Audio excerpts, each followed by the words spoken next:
Alright, so the next secondary math question is on the subject of formula. Given that x is equal to 2z over 2y plus 3z, express z in terms of x and y.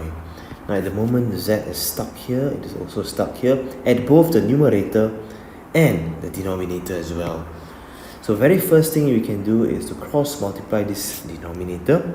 So we have x times 2y plus 3z is equals to 2z. Alright, so all the z items, right, we try and push it to one side alone.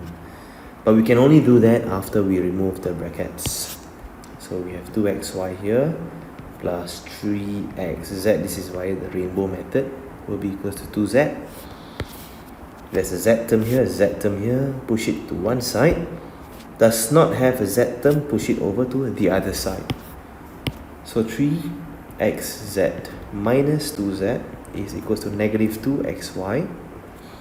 Factorize the z out. So z 3x minus 2 is going to be equals to negative 2xy.